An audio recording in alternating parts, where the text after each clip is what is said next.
Season 7, Episode 2, Workplace Incentives to Combat the Return to Work, Office, Ball and Chain, Working from Home. It's a battleground.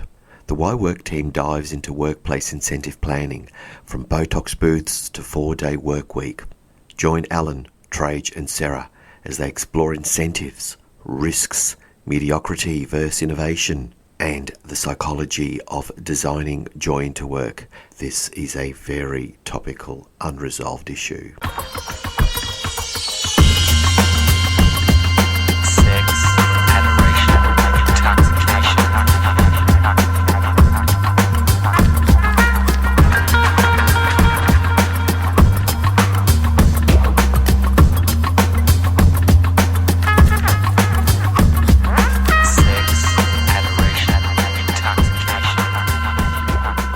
Hello, and welcome to the WhyWork podcast, a series of playful legal dissections on the most curious and alarming events in the world of work. The podcasters Alan Girl, Trajce Svetkovsky and Sara Pizzell debate how to craft a better experience of work. Sit back, relax and enjoy. And remember, none of the things we talk about today should be construed as legal advice or any other type of advice. We're just here to talk about all things related to work. This is a public service announcement.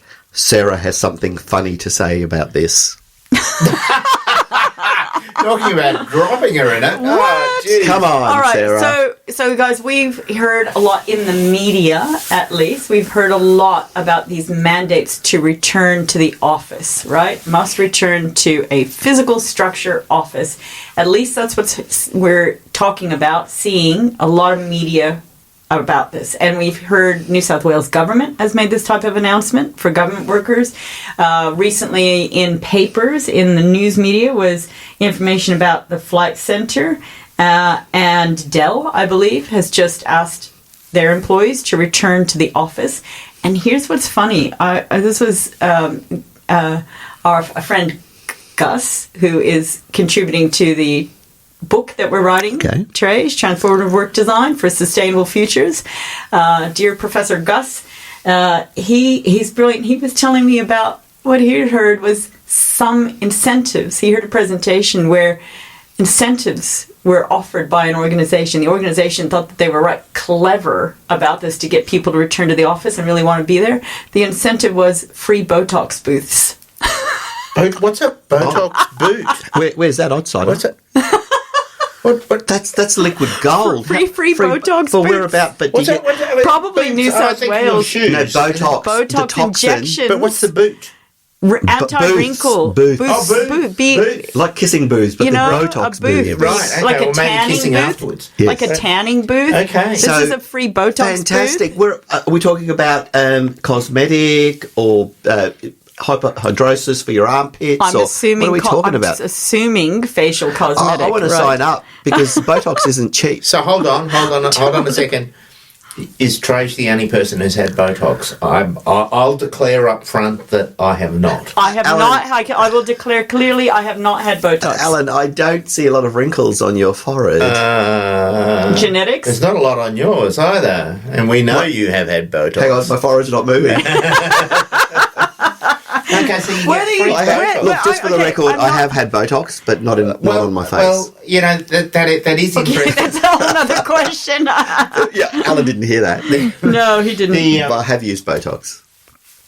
This is Dr. Agustin Chevez, he's a workplace provocateur. You'll like Oh, this. I like You'll that. like that. A workplace provocateur. He's an architect. He's a contributing. It's great, right? You would love this Hang on, guy. is he with us? Is he in our book? He's in our book. Love That's it, right. love Yep. He's contributing to the book, and he's got all these signposts, and he really challenges how workplaces think about innovation or how they don't. Yeah, love That's it. another thing we've got to talk about is workplace innovation and mediocrity. But in the meantime, for right now, Yeah, right now. the issue is about returning to the office. So Augustin laughs about this. So his background is in architecture, and we've come at it from different pathways, mediums, but he also agrees that, hang on, even if you have a pretty structure, it doesn't mean that work practices are sound, that there's good occupational management. And in fact, it almost can be deceptive that everything looks shiny and polished, but in fact, people are really disturbed. And on the other hand, you might have something that initially looks low socioeconomic, but there's a lot of love in that workplace, right? So he's always concerned about the aesthetics of work versus the real delivery, the mechanics of work, and the machine behind it. So I love that he's come about it from that perspective. And, equally, I'm coming about it through just that pure human factors and that health orientation. But we're getting to the same place with similar perspectives. So you're saying all that glitters ain't gold. All that glitters. So some of his glitter places are saying, hey, we've resolved this. We have a good strategy. We're going to give Botox booths for our employees. Or ice hockey machines. You think it would be Southern California or something. Or bean bags. Let's just look a bit at the history. So we had the COVID pandemic, and then in a very rushed way, employers sent all their workers home to work from home. And without a lot of support, without a lot of technology, emotional leadership guidance, just like not school a lot of kids. Assessment. It just was a lot just of school basically go kids. home. Not a lot of assessment, like school kids. Yeah. And they were able to attribute that to the government directing them to send workers home. Right. So they didn't really need to think it through. Now we're in this position. Then we went through a phase where people were seeing the benefits from work from home, and they seemed to be quite strong, although there were some serious safety concerns. And there were additional mental health issues. So there's debate. So for some people it works incredibly well. There's also other benefits like environmental benefits of not being on the road all the time, and congestion and time. And there's pros and there's also cons. Also the amount of amount of dogs are adopted, now they're being returned. Yes, there's issues like that. There were workplace isolation issues, but some people. So there are pros and cons, but a customized strategy is what we're talking about. And what you're saying is now we're seeing in the media that employers, particularly big employers, want their workers to come back into the office. And the issue is this blanket mandate without a lot of thought of the nuances. I guess that's more the concern. Just blanket mandate. Just like the mandate, go home, you Alan, must as go you home. said. Now was confronting, and now come back because we said so. And there's some very real practical issues about that. So workers who've upsticked and moved to a more idyllic location. Because they were told that's the policy, and they moved regionally. Are you kidding me? They've sold their homes. So families have relocated. Yes. Correct. You're right. Now, the thing my employment law colleagues would say that the real risk here is that employers are not getting advice before they make this transition to returning workers to the office. And what can be enormously problematic is if there's no strategic approach and then you have a worker who doesn't want to come back into the office and starts claiming that they're injured and starts stitching it up together with an injury came, or they've got a disability and they can't come back into work. Bingo, seeing that too. Yeah, Bingo. and then once you try to, you can't make a change on a worker level. You've got to do it on the whole workforce level. You have to have a well thought out strategy which you implement for the whole workforce, not for that one worker that's causing you anxiety. Because that sets precedent, right? Workforce. If it gets tested you don't again. want to get caught in a chain effect where you go from one worker to the next worker to the next worker and uncontrollably creating precedent. Yeah, but let's ask for perhaps a more existential question. Why do you think employers want them back? Because there are enough studies to show that productivity was good or consistent, at least in some areas improved. Why? I mean, there's also studies that 4-day work weeks are getting better health outcomes and productivity. Medibank in Victoria. Yes. We know why lessee agents, we know why property agents want it, why cafe owners want people to come back to the city, but why does the employer want you to come back? So let's just pause on that. Say that again. Well, we know that those people involved in property leasing, they want occupancy, right? There's a lot of fear around lack of occupancy. And cafes and restaurants, obviously. Yeah, because want business traffic. There's no foot traffic in the inner city. Yeah, so retail sector, I get all that. Yep. But why does that employer intrinsically want, Alan, you back at that office, chained to your desk, 9 to 5? I don't know the answer to that question. Why? And I'd love to know whether it's based on objective beliefs or whether it's based on subjective And beliefs. sense of control. Look at Whether that is a factor yes. too, whether those in charge feel that they don't have the level of control that they need to have. It's a great question. One thing that comes up a lot when I speak to some managers, particularly if it's like property management, facility management, they might not have some of the background of occupational health, workplace health and safety, or industrial law, is the perception that, well, we're giving our employees some choice. There are some mandates. We're only doing partial mandates, right? Partial days, some factors around it. But the choice, when they choose to work at home, if they choose, we're not responsible. And I go, I think you might have to revisit that. Hang on a minute. But it's a good reason for, at least if you've got them under your watchful eye, at least you can mitigate that stress, that anxiety. A perception that you're mitigating it. But in all of the cases we've talked about, you still have an obligation wherever that person's working. I meant by bringing people back in, at least you can not stress about what is that person going for a walk now? Are they being stung by bees? They're in the office. Yeah. So if that lampshade falls on you, it's in the office. Do they have a fire blanket if there's a fire at home? So do they, a fire extinguisher? That's a good reason to bring someone back, because it's like if you're going to mind a child, you're going to keep an eye on them, or if you're going to nip out to the shops, you're not really minding that child. Well, remember we had that case where we talked about the dogs fighting at the front. So you're not going to have a dog fight. You won't have that, but it's not like we didn't have workplace injuries before when you were in the office, right? It's like, but hang on. Back to your control. It's like, at least if it happened on my watch. I saw it happen. I agree that that's likely a motivator, a strong motivator. It's not and people feeling like, I can speak to you if I know you're here. I can see what you're doing, Well, I think there is that aspect of it's much easier to control the environment if the workers are in a business premises. Correct. Because you can do things like you can have all the electrics checked. You know that it's going to be a structurally sound building. But then that's offset by the cost of leasing the premises. There's a cost, that's right. Yeah, because initially, as you said, that first wave, we saw property managers of organizations, not of the buildings, but facilities, people going, whoo-hoo, less real estate footprint. Yeah, baby. We get to lower our cost, our expenditure, right? So and we can that's not the reason. So that's not the reason. Obviously, that's not enough of a reason. And it can't even be as simple as, hey, Alan, do you have a minute? When you could just get on the phone and say, hey, Alan, let's do a Teams. So it's not, I need you near close to me so I can have a chat with you. That could be a reason, but we know it's not really in today's telecommunication universe. Maybe, and this is just me guessing, but maybe it's difficult to identify performance indicators when people are at home. So measuring the level of performance might be difficult. What do you say about that, Sarah? I mean... Yeah, absolutely. That? I think that the muddiness in this issue is that people will use, decision makers will use a reason for their decision to mask perhaps what's happening beneath the surface if we go back to real primal needs of feeling like a manager needs to feel in control, if they have some status, maybe, right? Manager has to manage. Manager must manage, and it's right. Or the technologies haven't been sufficient, right, to support this.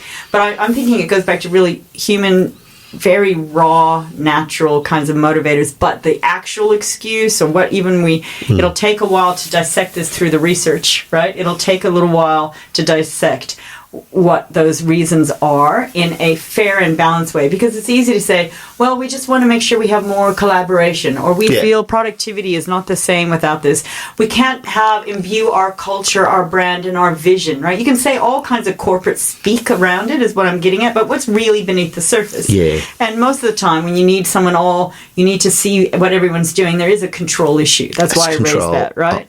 I'm putting money on the control. But there's lawyers who will advise that, hang on, it's too hard to regulate everything that happens everywhere else in the world. But we had... Well, if you do make that decision that you want to bring the workforce back, then it's a very good time to go and see an employment lawyer. And just for the record, I'm not an employment lawyer. But you're not spruiking work yourself. I'm not spruiking myself, but it's a very good time to go and see an employment lawyer and develop a strategy and plan.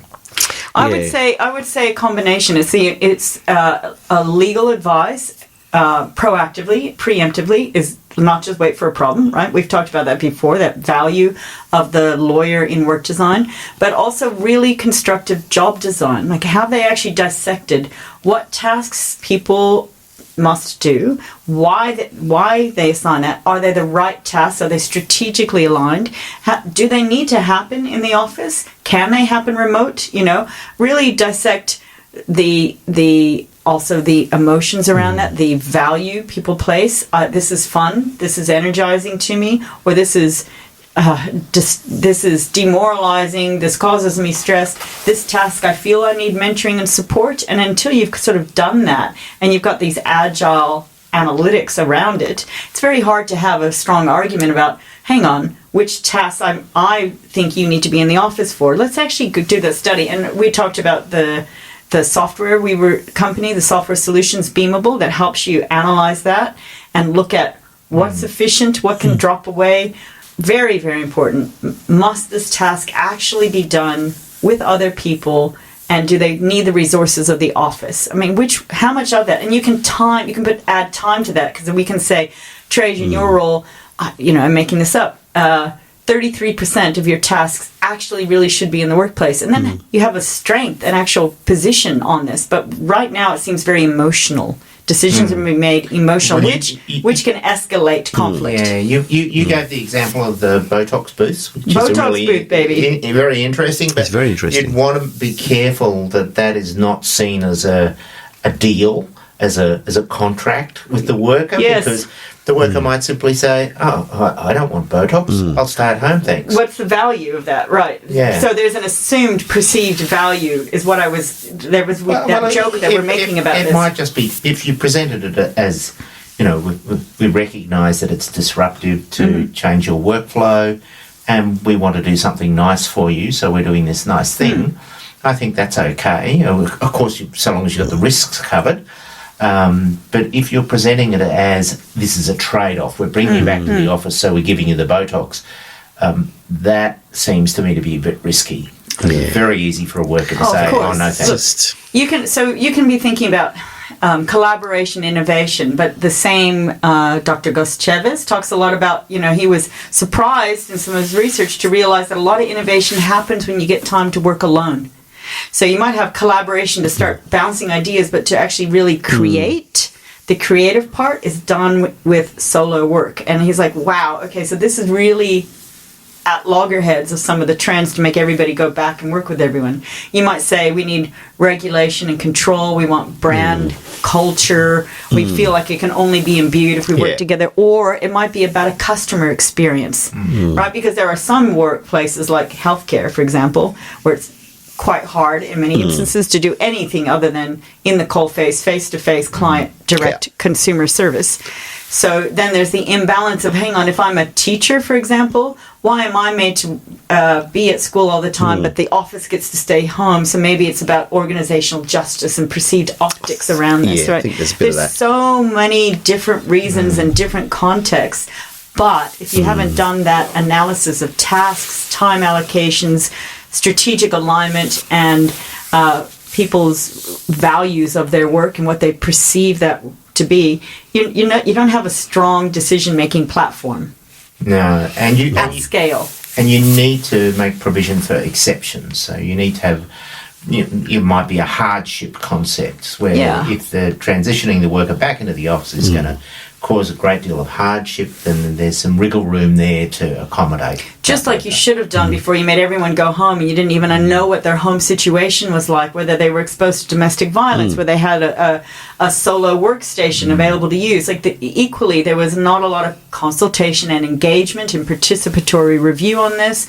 And so the human factors professional combined with your lawyer, very, very significant assets here on this kind of workforce strategy. But I think, I agree, looking at the media, there definitely seems to be a trend for employers wanting workers to come back into the office. I'm looking forward. I'm doing some chats with Next Generation at UQ, Dr. Remy Ayoka, or Professor Remy Ayoka, and I'll be keen to chat with her to see if she's doing some research on this. There's a lot of centers doing research on return to work and changes away from work, back to work, distributed workforce models. There's a lot out there, but I'm just really keen to say what's happening with this trend of making everyone come back without, again, the issue is more about not thinking, right? That's right. The decisions you're making are they well informed? Are you using any multi-criterion decision making? Is it transparent? Yeah, a lot of what the law is about is fairness. Yeah. And so, is it fair? Is it fair?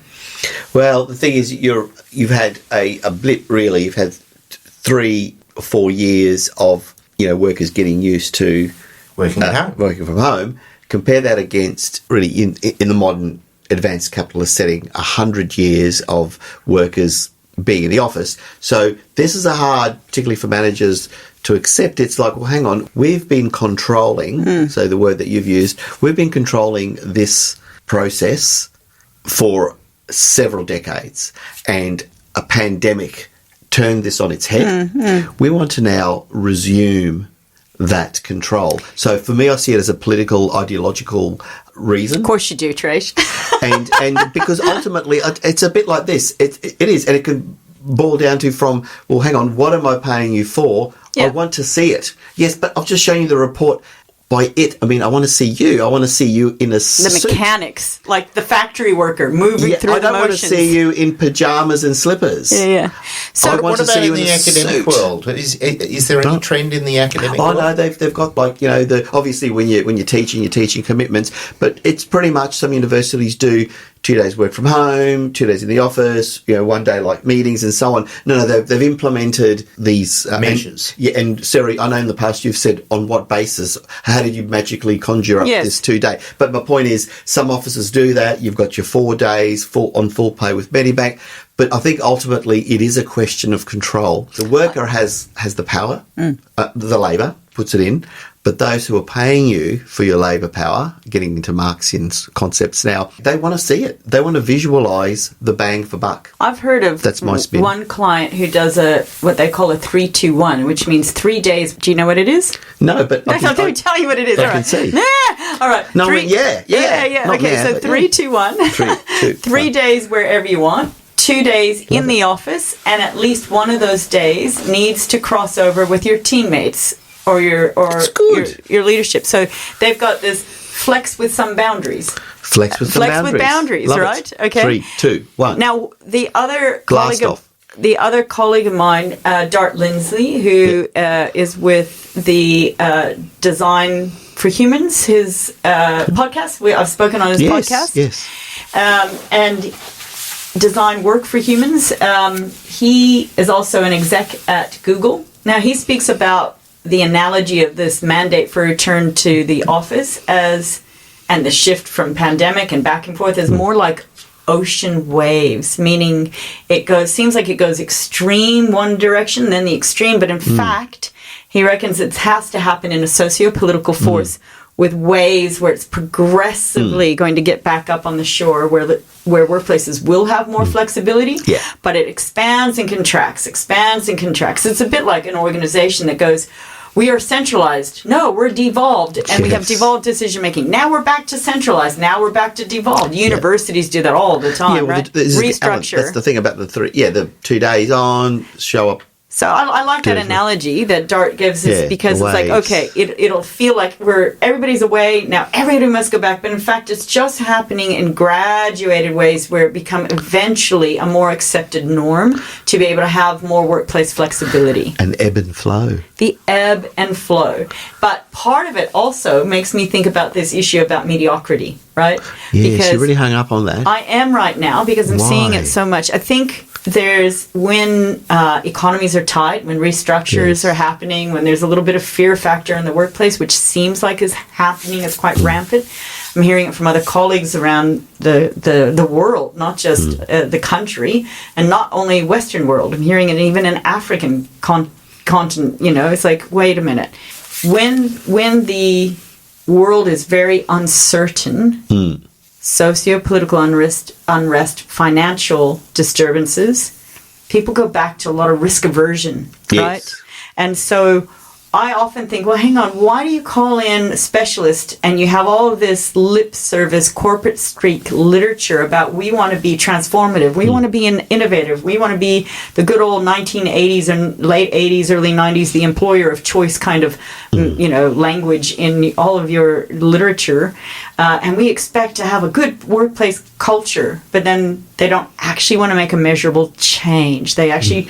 So I'm finding myself now in reports writing very plainly, a little bit of intervention is akin to no intervention at all because it's not felt to the people, from the people, or by the people on the ground. It's if you really want to make a difference in any of your measures, do something remarkable, right? Make a splash. Make a splash. So you're saying basically the current vibe is like no waves. So rather than waves, don't make a wave. Don't make a wave. So there's risk aversion. There's a lot of bureaucracy and red tape, and it just becomes too difficult to sponsor this. Yes. It's why I think those advisory councils are so important, because you can give advice where businesses can at least control the cadence, the pace of what they're seeking. Because right now, to make a big change can be really scary for people. There's a lack of leadership vision. I think there's a vibe at the moment where things fear are of change. Just keep things calm and calm quiet. The farm. Is that what that's your saying, isn't it? Calm the there's farm. A talent drain. There's no skills and capabilities shortages, right? Talent shortages. So people just don't upset waves. Too nervous about how to do this. There's a lot of inertia in those processes. Yeah. So that because that's all I'm seeing in the discussions I'm having with some incredibly intellectual, smart, creative people is like, hang on, why though are organizations always drifting back into this little space of mediocrity? Maybe they've got innovation fatigue. Innovation fatigue. Maybe it's just I'm craving those alpha clients that are innovative. Like I should be point scoring here, Innovation fatigue. Those are so fun when you find that alpha client who's really prepared to innovate, and they don't expect that change to be overnight. They know how to graduate, how to have iterative and vision, and then expect and see that a plan for 5 to 10 years, and they're more visionary. That is so fun. I think you've tapped onto something. 5 to 10 years, perhaps, given the current state of certainly around the world. You can't say that. What? Given the current state? No, I think you've tapped on something. Tapped on what? Wait, let me finish. Can you not really? Yeah, oh, come on. Given the current internet, the current world climate, and the feelings of yes, and I think this is post-COVID, there is a sense of anxiety. I'm wondering whether people don't want to plan at this stage the 5, the 10, the end vision. So scary, right? I'm wondering. I mean, we talked about that with school systems changing, and I asked, what if we had this great opportunity to completely change the way education was delivered?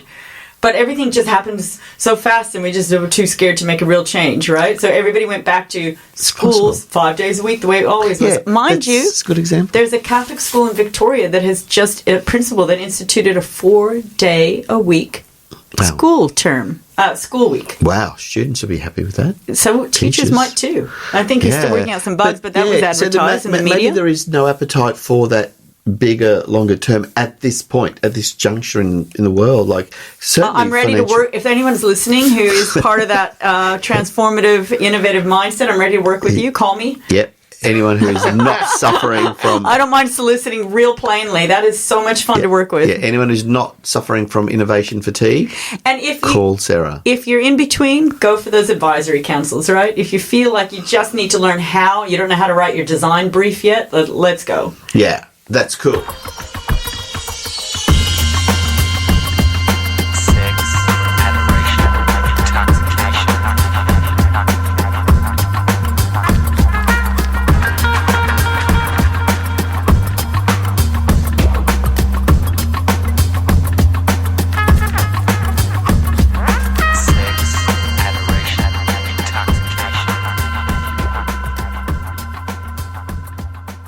We hope you enjoyed that episode of WhyWork. You've been listening to Trajce, Sara and Alan.